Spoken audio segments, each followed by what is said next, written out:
welcome, Antonio. This is a big pleasure to have you in this second episode of Organizing at the Edge. I'm Welcome. so happy to be here, my friend. I was waiting for this invitation. We have so much to cover. Thank you so much. You are really kind. So you are the Chief Communication Officer of General Electric Appliances. If we want higher in the United States, can you give us a quick update about what is happening in the firm, and then we'll go into the details. Yeah, so 10 years ago, we became part of Haier. And Haier, as you know, is one of the most documented and studied transformation cases in the world. And that attracted me a lot. So I wasn't there when the acquisition happened. But when I found out about it, I jumped into it. And I have the best job in the world because I'm a communicator by accident, and my day job is leading communications for GE Appliances and Haier globally. But my real passion is business transformation, and what this company has done, just pretty unique, is turning a 100-year company into something more modern, right? And we have done it with our own hands.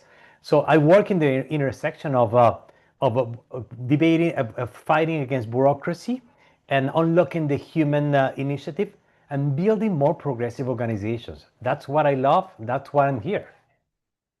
Let's start talking about the why. Why has this transformation happened? What was the reason from a business perspective? Of course, the acquisition, but in addition to Yeah. that, what was the business rationale? Well, actually, the acquisition was a result of bad results.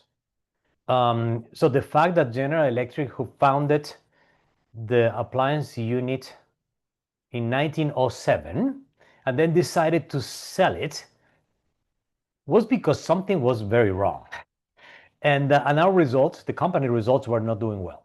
And the company became a little bit irrelevant in the marketplace. So the question was, we were acquired. Should we continue working as we were working before? So was the problem the parent company, or were we the problem? Or where was it? So the first question we answered was like, what is what we need to fix? Because we didn't actually know what was broken. So thinking about the self-awareness piece, that we don't know what we don't know until somebody tells us, the market said it very loudly. You guys, you have lost track of what the market needs. So we became so irrelevant. I remember our current CEO, Kevin Nolan, and he was one day on the phone and he was talking to my colleagues and the communications team, like, why isn't our company in the top 10 list of the appliance companies in the US? Actually, we didn't need to be in the top 10 list. There are not 10 companies. So the people who are doing the ranking forgot about GE appliances as one of the key players in the appliance business. So that's what means becoming irrelevant, and we felt it. We experienced that. So why we needed to change? Was there an option? I think we need to do something. The question was how, and what we will try to become. And we tried to answer this at the beginning, but we didn't know what Haier was bringing. We didn't understand it. And you're an expert on Haier's business model, RenDanHeYi. So I need to flip the question quickly. Like, when you were first exposed to the RenDanHeYi model, did you get it at once? I thought it was completely craziness. All the journalists that interviewed me had the same feeling. What is that like, really? And is this even possible?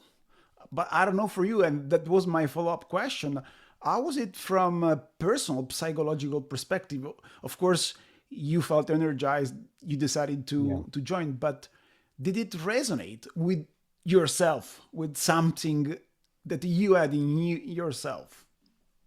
It is hard to process, and this is part of the work that I do, and that's what I I have a very good combination of communications and transformation, because it is how do we position this and offer this to people for them to process it.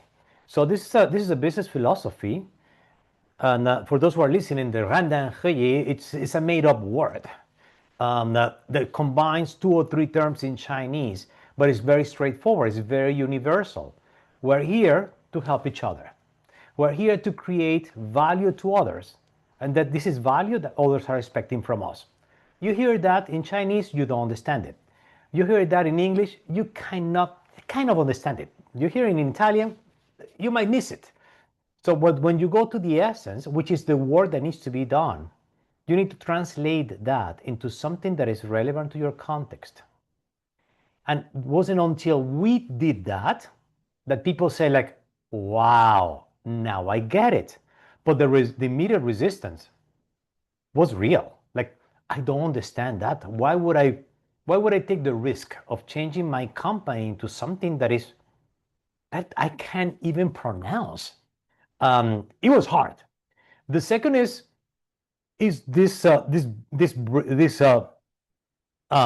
tension between the East and the West. So what does China know about management? Actually, they weren't really known by their management practices. So why GE Appliances, a company that was part of the mecca of management, will venture with a business model that was created in the northeast of China, in a town that not many people knew outside of China? This is part of the change management. It's like getting rid of these preconceptions, right? That's the second piece. And the third piece is when you see RenDanHeYi in action, actually you don't understand it because it's very chaotic to our eyes, right? Because we come from a very hierarchical society when we're expecting a boss to be a boss, when we're expecting to get an org chart, and then like, okay, let me see who I talk to because I want to talk to the manager. And then what you receive is nothing of this. There is no org chart. The organizations are totally fluid. So you see chaos. So the third piece that we worked on, and I worked on, was not only translating this, it is unlearning a previous business model. It's just like getting rid of the learned for centuries to give space to this new business philosophy. It is a hard process. It wasn't easy, and it took us a while. But when you start experiencing it and you learn it, you can see the results. How's it from a management perspective? Is it, I think, a lot about humility and vulnerability, not exactly the traits we are used to see and maybe even to appreciate in senior leadership, right? It reframes everything. And even to me, so my dream, my mom's dream was for me to be a manager, to be a boss. And that's what I grew up trying to become. And then somebody came here and tell me, no, you are not a boss anymore. So think about the personal identity and when you're defined by your role versus what you do. So when you introduce yourself and you go to a meeting, nice to meet you, I am the vice president of blah, blah, blah, blah, blah. And then 30 minutes later, you say your name. So it's because we have grounded our identity on the role we have in the company. When we told people that they are no longer the managers or whatever it was, and the role was not to make decisions anymore, but just to facilitate conversations, it opened up a Pandora box of like, how do we do that? It takes training, it takes conversations, it's a matter of vulnerability, but it's a matter also of transparency. Decision making has been hidden behind this black box of there is something that I know that you don't know. That's why I need to make the decision for you, but I will never tell you what it is. So I just monopolize the secret sauce behind this decision making. When we say that, well, actually, no. So you're no longer in charge. We are in charge. It's a beautiful, powerful process that is liberating because recognizes the individual contribution, but at the same time unleashes many, many other things. The conversations, the dialogue, the transparency, the vulnerability, and we became more human. And that's what we discovered over the last 10 years. So we are now people, and we feel it. And that idea of like we're a family, it's just more a poster than actual behaviors. In our case, it became like a reality. We feel more comfortable with each other. You are indirectly talking about autonomy, right? Because it means releasing control. If you are, if you were a manager, and shifting this power to the people, creating value for the client. Can you tell us a bit more about the micro enterprises that you have in GA? So, how many of them, what kind of power, what kind of freedom, what kind of autonomy they have? Can they decide about everything without asking for approval to you, to Kevin? Yeah, so a very good leader here. So his name is Peter Pape. He led for many years the laundry business unit, the cloth care we call it, which we made all the washers and dryers. And he was and he is a General Electric guy for 30 years. And then from one day to another, they told him like, well, now you are in charge. And I don't know, I'm sure you remember the book that is called Now You're in Charge. And then that's what we read every time we get a new role. And his question was very, very, very smart. And he told me that I'm in charge, but what? In charge of what? In charge of reporting into you or in charge of making decisions? And he got an answer with three angles. So you have the right to hire and fire. Basically, you have the ability to staff your team, right? You can decide how to compensate your team. So you create incentives based on the work they do.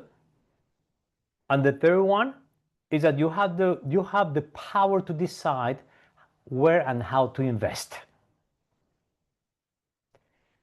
That sounds amazing, but only works when you are 100% accountable for every decision that you make.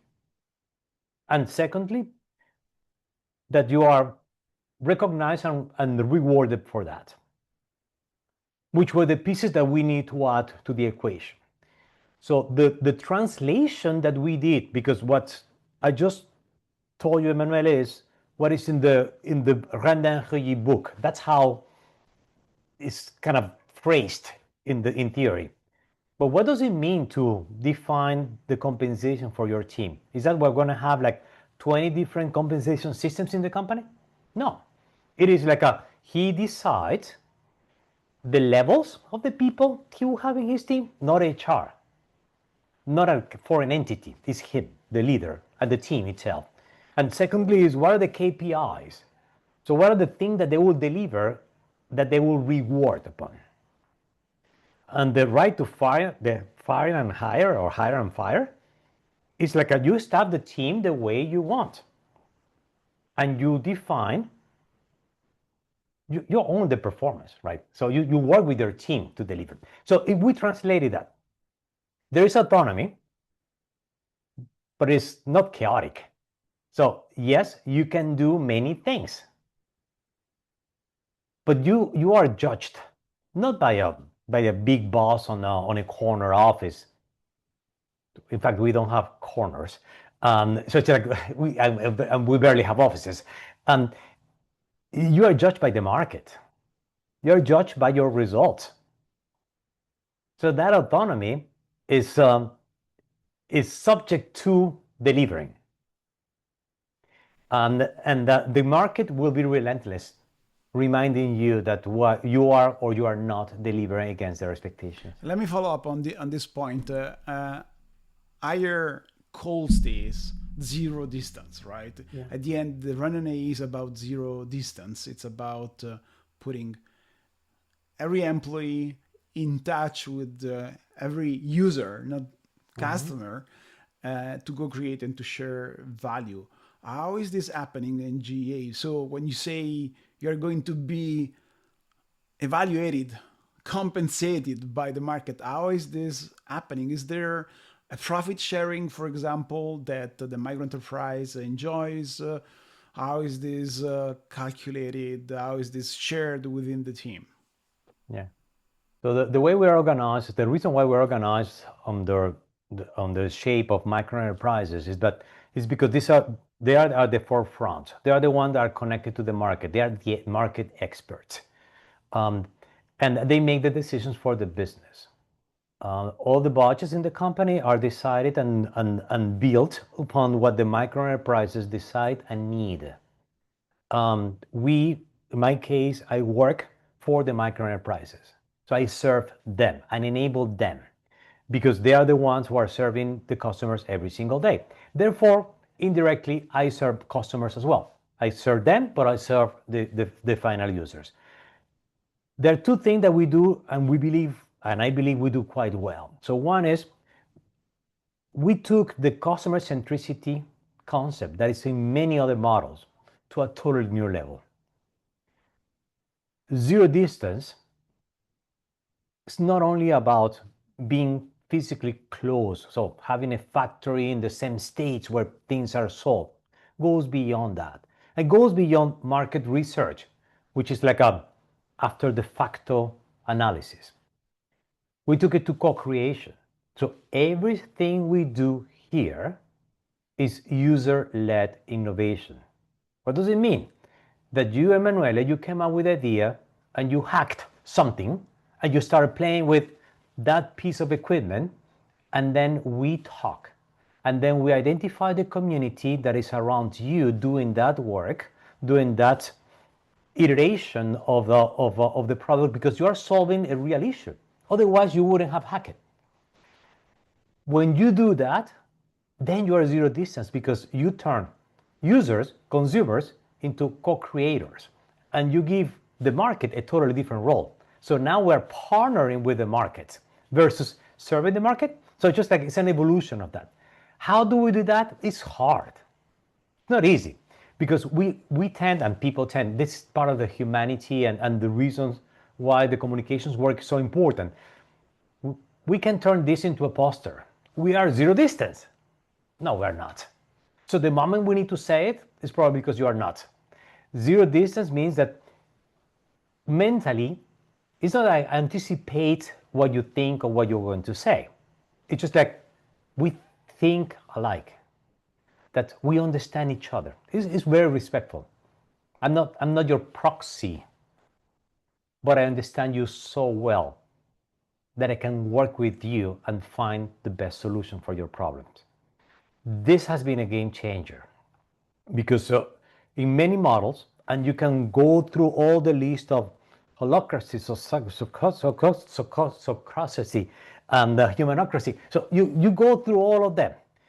They're mostly about how we organize the work, around the firm, the company.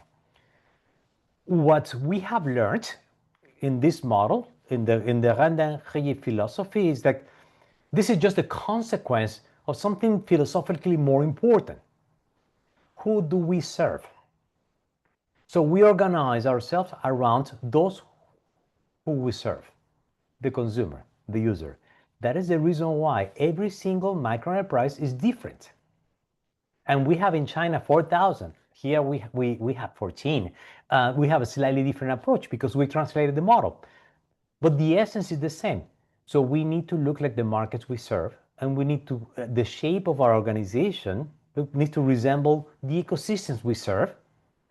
And our decisions will be made based on the user. So it's customer centricity that goes to the point of how we are getting organized. The compensation is the same. Our compensation is tied to the results and the value we create. I believe it's so important. And this is another piece of the assumptions that we make in some of our organizations. So if you assume that you work for a firm, for a company, your compensation will be tied to the company's result, which is the aggregate of many things. But if you work for a consumer, so how should you be compensated? So what is the source and the input of that compensation? It's basically the consumer input, which comes in the shape of sales or services or whatever you provided to the consumer. So when you're organized around the consumer, what we say is that you're paid by your consumer. And literally, yes, we do have a compensation system that is totally tied to value creation and the value you generated. And there's profit sharing. There are many forms and many ways of calling and naming it, and depends on the geography and the labor laws. But the essence is the same. You need to feel the feedback and process the feedback that comes from the market, and not necessarily from a boss or from a different office. I have so many follow-up questions. Let me start from this one. So we are talking about the microenterprises, the freedom, the responsibility they have, the impact and relationship with customers and users. Is there any cascading from the top about the targets and the microenterprises, or the microenterprises can just set their targets as they want freely? Is there any, integration of results, top down and bottom up? And there are, in my experience, there are different ways of doing this. So it's a genuine question about how do you do it in GA? It is a little bit both ways, but it's a very weak signal from the top, because the strongest signal comes from the bottom. So the signal that comes from the top is the leading goal. So what is what we want to achieve as an entity, as a group, as a community, as an ecosystem? And we want here at GE Appliances today, we want to become, and we're becoming, the number one and the first home ecosystem company in the US. Very straightforward, but means nothing. So how do you translate that into business results? No one from the top will tell anyone how to do it. And this is when the microenterprises will say, like, okay, so here's my take. And this is what I believe as the cooking microenterprise, this is how I will contribute to this overarching goal, while I'll continue winning in my own market. Because they'll create their own goals and they'll say, like, yeah, I want to reach the 35% of market share, or whatever they decide they want to do. So it is both ways, but it's the aggregation of what the microenterprises are saying that they can achieve based on a very aspirational and stretch goal that the firm, the enterprise, will provide. So it is not a free for all. Let me set up a goal that is so conservative that I will make sure that I'll hit it.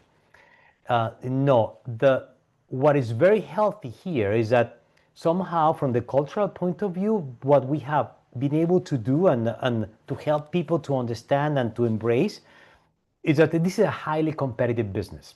And this is a highly competitive environment in which if we don't serve our consumers well, somebody will do it. And if you want to go to the incentives and the compensation, so there's limited size in this market. So the compensation that will come to us today, if it goes somewhere else tomorrow, it's a lost sale. And in a market where, I don't know you, Emanuele, but I don't change my appliances every year. So last time I bought something was 10 years ago. So when you miss that window, you missed it for a while. So it's clear that we are competing in a very tight market. So therefore our goals are always a stretch. But again, it's context from the top, but it's action from the bottom. It seems there is a bit of pressure on employees, right?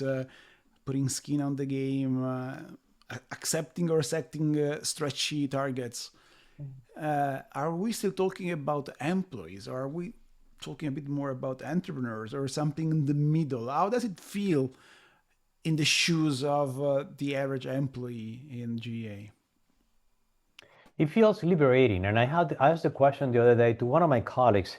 His name is Attila, and he's a long-time employee with the company, and he is originally from Hungary, and he is so passionate about outdoor living that he created his own microenterprise. And he was working on the international business. So he was selling traditional appliances here and there and doing some marketing work. And then during COVID, he realized that there was a wonderful opportunity here for the company to becoming part of that new ecosystem that was growing here in the US. While people couldn't go on vacations to hotels because they were closed or because of the fear of COVID, people started buying recreational vehicles, RVs. So what do we need to do to outfit those RVs with our own appliances? And can we create better versions of what these RVs have today? And he did it. And he created his own microenterprise. Is he an employee? Is he an entrepreneur? He's both. The difference here is that for many of us, when we hear the word entrepreneur, our brain goes straight to Silicon Valley and people wearing hoodies and playing ping pong. Well, actually, the way I would like to reframe it and offer kind of a different take is people whose passions are aligned to the work they do. People that are doing what they're good at.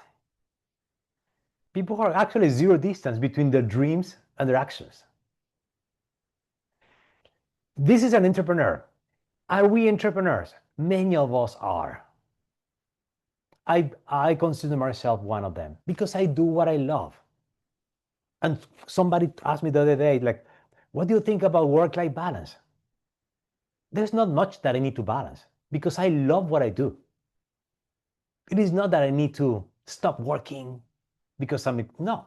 Yeah, I stop because I choose so, not because I need to. That drive is what makes the difference here. Is everybody an entrepreneur? No. Do all need to be? I'll invite people to become their own version of entrepreneurship by aligning what they do. So work should be the place where dreams come true for everybody, regardless of what people do. I like this definition of a company and of an entrepreneur.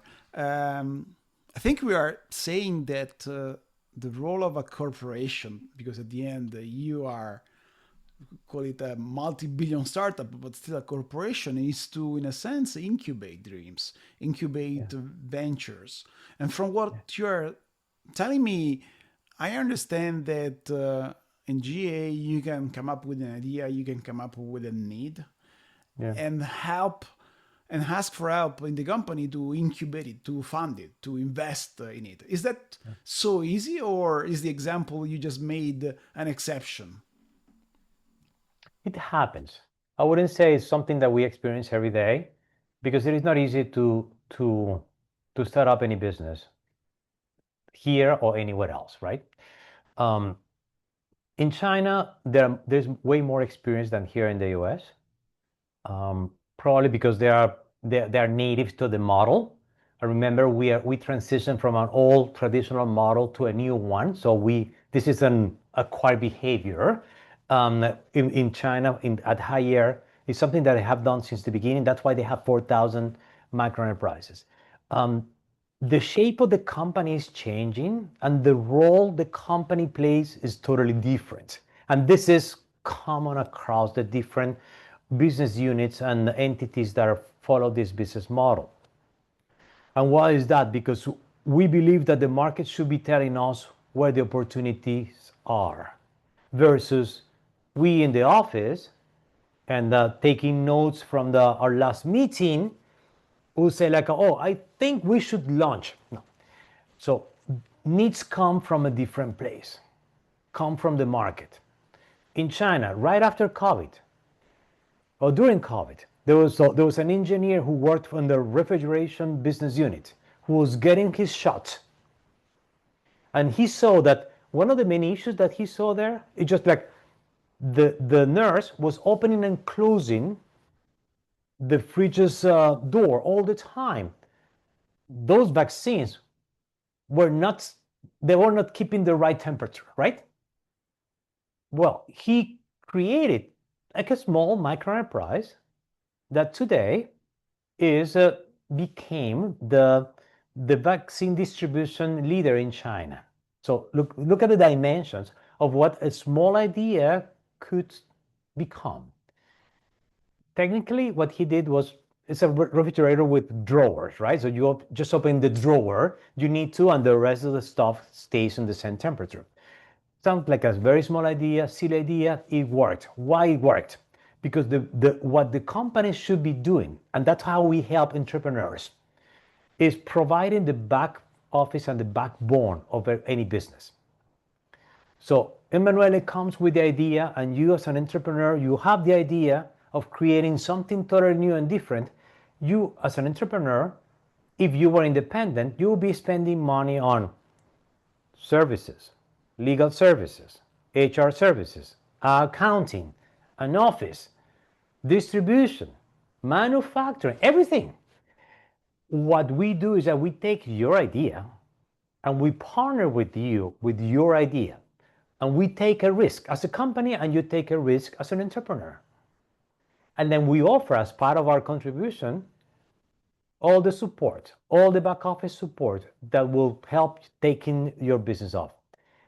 This is how we accelerate the business. So I think that's, I wouldn't say all companies will be like this 50 years from now, but I think most of the winners will reconceive the role they play in society, and they will see themselves as ecosystems of brains, of people creating solutions.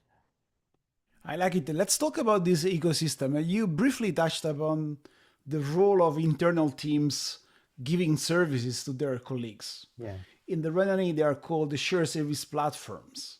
Mm-hmm. What does the RenDanHeYi change for support teams? Do they feel the same market pressure? Do they see the market? Are they measured on the market? Are we reducing bureaucracy because of that? Absolutely, yes. And it feels difficult, but it could be very liberating, because what we say is that no one has the monopoly on anything. So historically, functions like HR, legal, call it finance, or communications, any of our functions, they got a monopoly. So you got a business unit, and HR from the firm will be supporting you. And the legal counsel is the legal counsel that the company chooses for you. And the distribution team is the distribution team that actually distributes something else that is totally different to your product. In this model, the market judges you. You, as a micro enterprise leader, you have the right to choose how you invest your money, as we said before. And that includes who do you want to provide the services that you need. It is your choice. Again, so as I told you, as an entrepreneur, we'll offer you our support. You can choose not to take it. So we have that example of Andre. Andre is a great guy, and start off, he leads the small appliances business here in the US, which was a business that we abandoned years ago, and we relaunched it. And he's just like a very active and a totally different brain. But he found himself trapped into a little bit of bureaucracy, because we're new, we're learning from Haier on this model. Well, being on the Haier only for 10 years. So the way we sell and distribute the big appliances is through trucks and containers. So if you want to have washers and dryers, you might order a container of washers and dryers. Well, we're talking small appliances. So who needs a container of coffee makers? Who can sell that? So the go-to market is totally different, right? But our strength was on shipping trucks and containers. So we didn't know how to do that. And our systems were not built for small appliances. So in a traditional company, he will have been forced to sell containers until the distribution team got a budget approved to get a new model on Oracle or SAP to just adapt it. In our model, it's like, Andre, find your way. It is on you. And he found it. And that's why we have a business today. Otherwise, we wouldn't have it. So we got the pressure of competing. Every year, I need to go microenterprise by microenterprise, pitching my business. And my business is both. It's communications, PR, brand PR, crisis management, and also business transformation and change management. And they buy it or not. And they can choose to work with somebody else. And the ultimate and most elevated portion of this is that I do have the right and the opportunity to sell and offer my services to third parties. We do have the opportunity as service units to sell outside. And when the market buys you, it's because you're good. If no one wants you, you have the answer. Yeah. You get the answer. You might don't want to hear it, but yes, it is real. What you are touching upon again is, I think, what Haier in China calls the EMC, the ecosystem micro community. Mm-hmm. And from what I know from GA, you started from microenterprises, and then eventually you started to play with the ecosystem micro communities. Has anything changed in regard to that? Do you really have contracts between your microenterprise and the customer-facing one, or between different internal and customer-facing microenterprises? Yeah, so and this is super technical, by the way, because the way we name it might be different from how China names it. In essence, what we're talking about here, the EMCs, or the ecosystem micro communities, is when different microenterprises, different business units, different products, they come together to offer a solution that is in the intersection of the different offering. Always at the benefit of a customer, right? Or the consumer. So it's just like, yeah. Because the consumers, they buy solutions and they buy experiences. So the gap here is that some companies think they sell products. Consumers, they buy the product because they're trying to solve an issue or because they want to experience something. The EMCs is the answers. The ecosystem microcommunity is the answer to this tension in between these two concepts. So whatever is in the intersection of several microenterprises becomes an EMC, which could be a project, could be a product line, it could be an experiment, it could be just an event, it could be many things. We do have it, and we do have contracts. And by contract, we mean agreements in between these units of who does what and who's accountable for what. Because remember, at the end, none of us will be judged by a CEO or by someone here in the company no. So the scorecard is simple. And it is driven and fed by market inputs. So did that experience work? Did you deliver what you were supposed to build that business? And by the way, in this agreement and coalitions of microenterprises, the team and the group could decide, you know what? I will stop working with Antonio's team.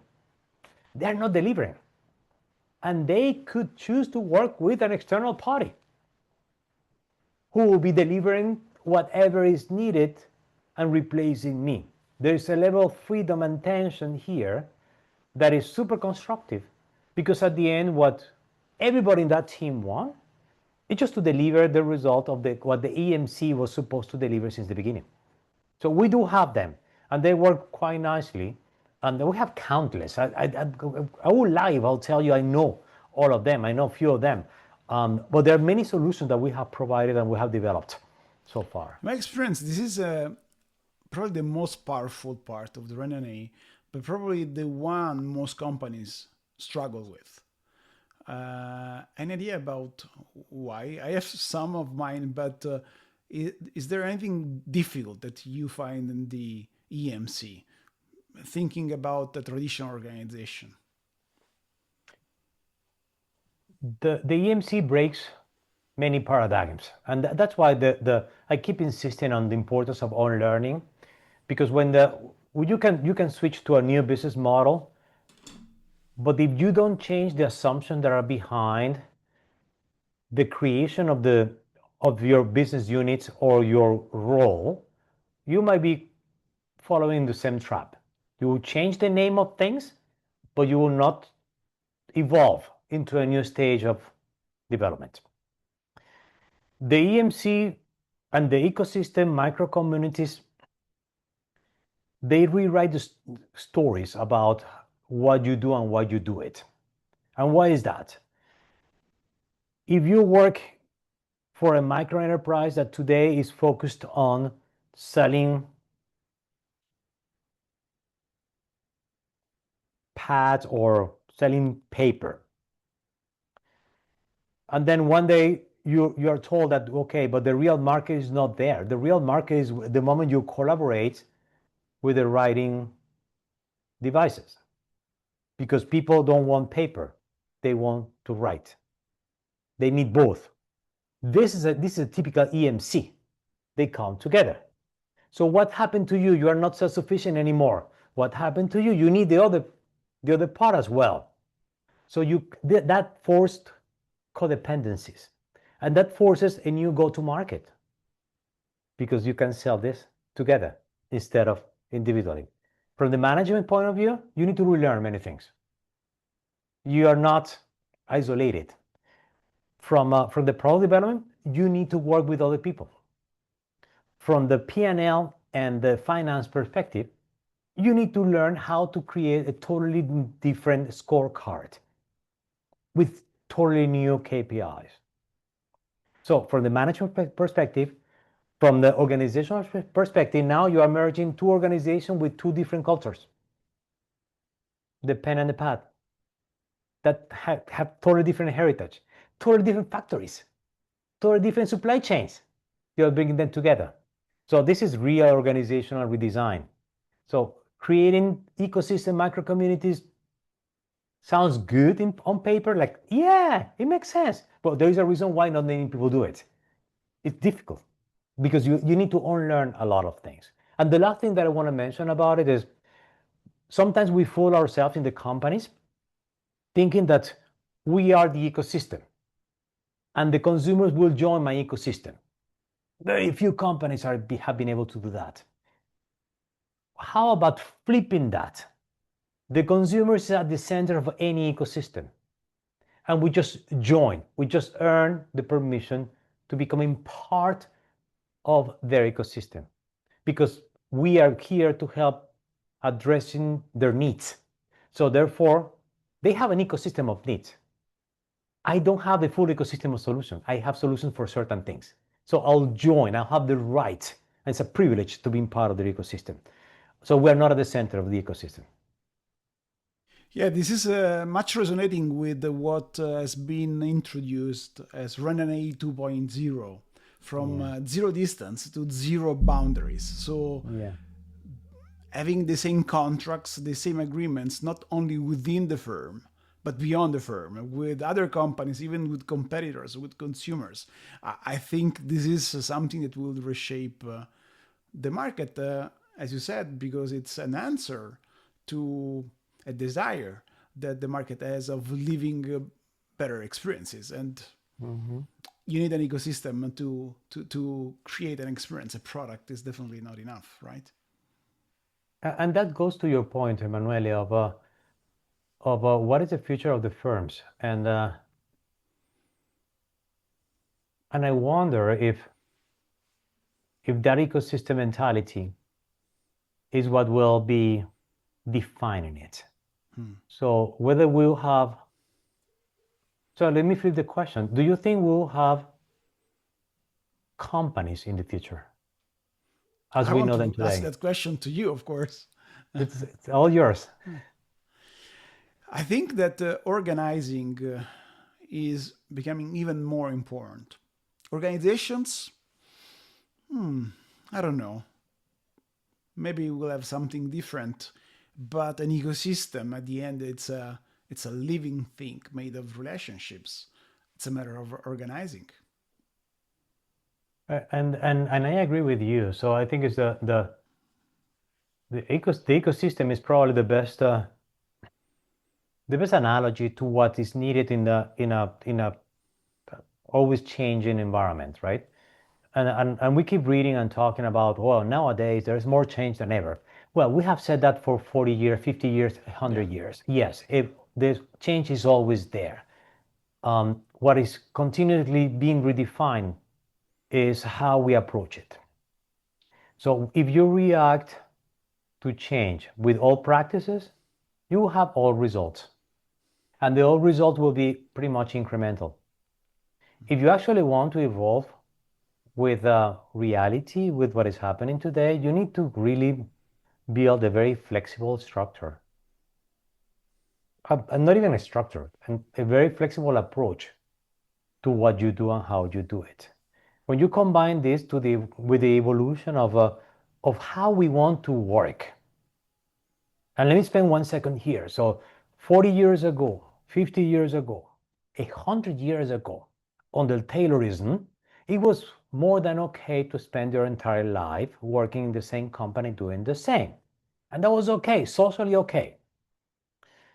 Things have been changing over time. Now the coin has been flipped a little bit, and the equation is different because it is not only about what I do for you, it's what I worth for you. So that's why sometimes we don't understand each other in the business environments, because at least in this company, we have 4 or 5 generations under the same roof. So we have a continuous tension of a legacy and our background. So what we are experiencing right now is the emergence of a new approach to work, and the new approach and self-perception of how I want to connect to the space in which I can create value, which is what we call work. But it's a totally different definition. So when you go to a place to create value, yeah, as you said, you can be both an entrepreneur and an employee. But more importantly, you are not working for a static organization. You're working for an ecosystem that will be evolving with your ability to create value. That sounds very complicated, but it's very simple. It's just like the more I learn, the more I want to do and different I want to do. That is natural. Yeah, I think we are talking about redefining companies, but redefining work as well. And of course, there is a very hot topic nowadays about in these two areas. There is AI. Any expectation about that? Will models or philosophies, as Haier says, like the RenDanHeYi, help with AI or not? What is the connection between these two, the organizational model and say technology and specifically artificial intelligence? Yeah, so I think the AI comes to help us to rehumanize the workplace. And why is that? Because AI, and right now AI is basically doing some work and should be really getting much better at doing some work that humans shouldn't have done ever. Really repetitive, mechanical, boring work. But if AI is just that, that's a disappointing. Because just like this is not a revolution. This is just a new device, a new thing that is doing just very mechanical work. What we are doing, what I am doing, is taking AI as an opportunity to really focus humans on what we can create and do differently. So using AI as a way of liberating humans from the routine, but also freeing them up to create more, to create different, to rethink how we connect to each other. AI can help you modeling a new ecosystem, but actually the ecosystem was created by people. AI can help you reducing the distance between people or organizations, right? So you can create a synthetic market and then just simulate the market you serve. But the input will come from human observations, not from the algorithm. So there is a significant role that we as humans need to continue playing. We just need to double down on what we're good at and then let AI to extend us. So this is how we are approaching it. The mistake that I believe some companies are making and some organizations is like in the go-to-market space, they're putting a sticker on AI enabled, AI powered. What is AI doing for your coffee maker? I don't think you need AI in a toothbrush. So I don't know, right? So that's kind of a push here. But the second one is imposing AI to the teams. Like people will reject that. And as many people are rejecting it just because they will feel displaced. And that's a wrong discussion. Just giving people the space, and that's what I'm advocating for, and that's what we're doing. Putting AI in the hands of the people who do the work, because they know better than anybody else what AI can do for them, and what the work that needs to be changed with AI will be. Otherwise, it is going to be like remodeling an old house without changing the pipes. We'll stick AI on it, and then we'll have something better, faster, a nice house, but the pipes will be rotten. It's kind of a fixer-upper. Yeah. So basically, human beings still have value, right?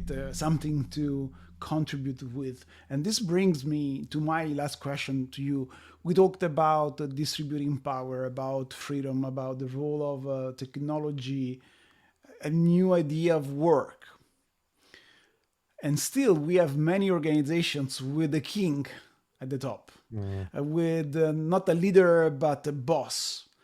What does it mean to being a leader into a RenDanHeYi-like organization? What's the role of a leader? What's the contribution? What's the behaviors that we would expect a leader to exhibit?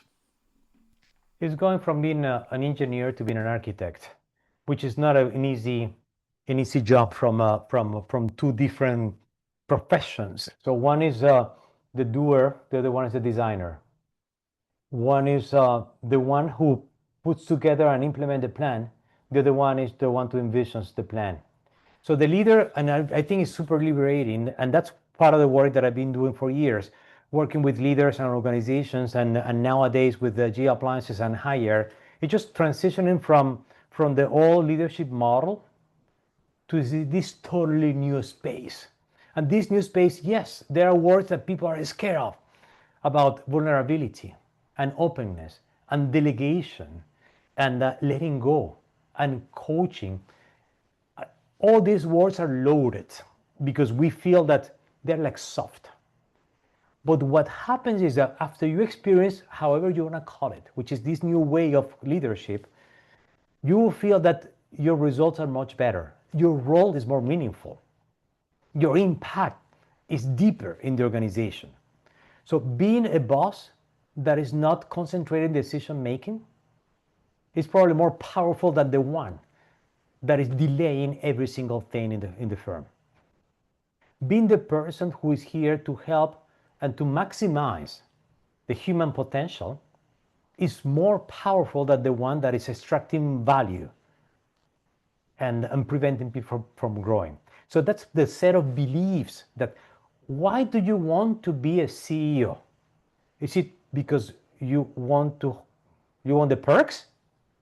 You want the visibility? Or you want to serve people?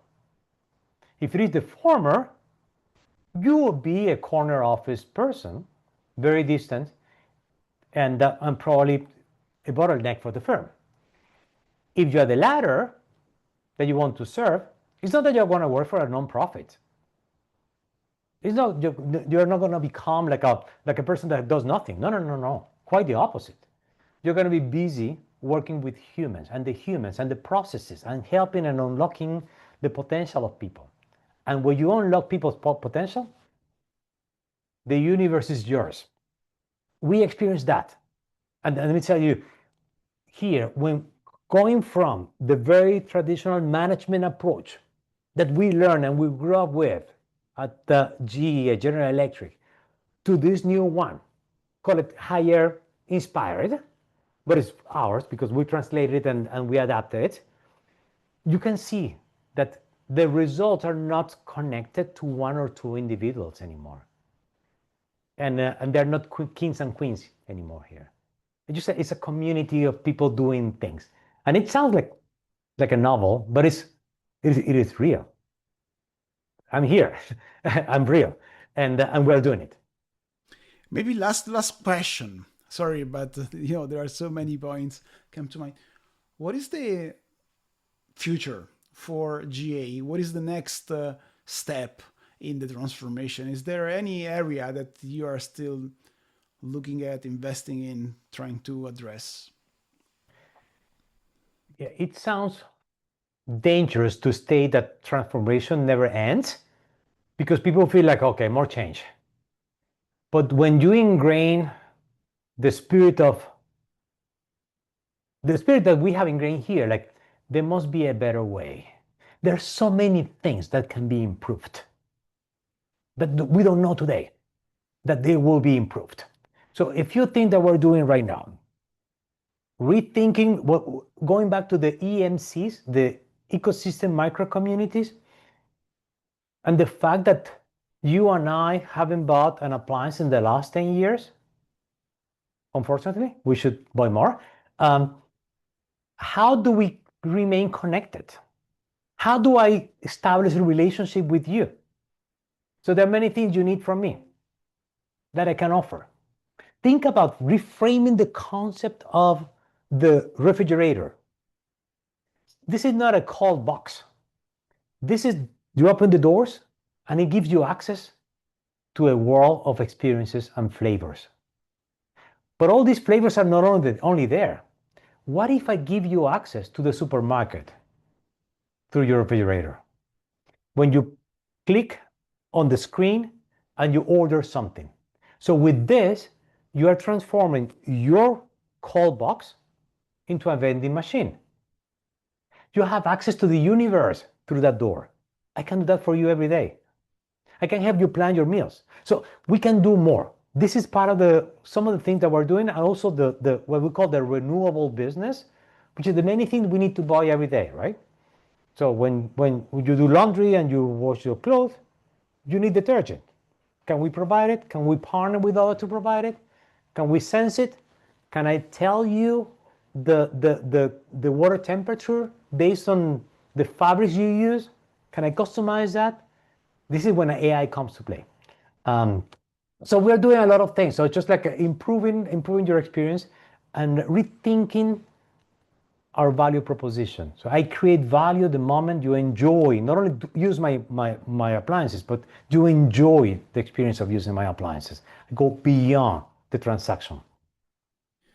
Thank you so much. I love the journey that you are projecting and the infinite possibilities that open up when you see yourself as part of an ecosystem instead of a company selling a product to a client. I think this is really a shift, mindset shift, both in the organizational design and in the market relationship. So very exciting.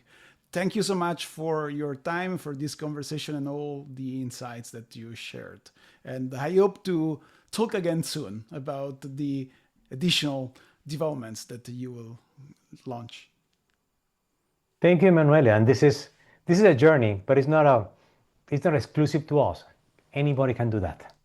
It's just a matter of trying it. We can talk about it. We can share experiences, but it's possible. And it's just a matter of rethinking how we work and what we do. Thank you for having me again. Thank you. We hope to inspire other organizations to do not something equal, exactly the same, but something maybe along the same lines. Whatever works for them is going to be fine. Thank you so much.